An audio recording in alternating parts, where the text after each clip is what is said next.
Hello and welcome back to another new blog. আশা করি এই গরমের মধ্যে তোমরা সবাই ভালো আছো। আমি জানি যে সবখানে অসম্ভব প্রচণ্ড গরম উঠেছে, আর আমাদের আজকে এখানে 43 ডিগ্রি উঠেছে গরম।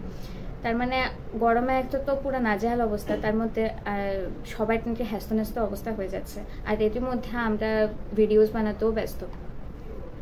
তো আজকে মূলত আমি এখানে ব্লগ বানাতে আসিনি, আজকে তোমাদের সঙ্গে কিছু কথা বলতে এসেছি। তো যেহেতু তোমরা জানো যে আমরা মিডল ক্লাস ফ্যামিলির মানুষ, আর আমাদের কিন্তু ভিডিওস বানাতে সব কিছু করতে আমাদের খুবই কষ্ট হয়, কেননা আমাদের সেরকম সেট আপ নেই। আর তার মধ্যে এত গরমের মধ্যে এতটা বেশি আমরা কাজ করতে লাগে, এতটা বেশি এফোর্ট দিতে লাগে, তা অনুযায়ী আমরা কোনো কিছু সেরকম সাপোর্ট আমরা তোমাদের কাছ থেকে পাচ্ছি না। তো প্লিজ প্লিজ প্লিজ তোমরা আমাদেরকে সাপোর্ট করো, একটু ভিডিওসগুলো চেক আউট করো, আর আমাদের শর্ট ভিডিওসগুলিতেও লাইক করো, আর এটা অবশ্যই তোমরা কমেন্ট করো, আর অবশ্যই তোমরা আমাদের ভিডিওসগুলিকে শেয়ার করে দিও। এতটুকুই তোমাদের কাছ থেকে চাই। তো আজকের মতো এখানে শেষ করছি, তোমাদের সঙ্গে আবারও দেখা হচ্ছে কাল থেকে। টাটা।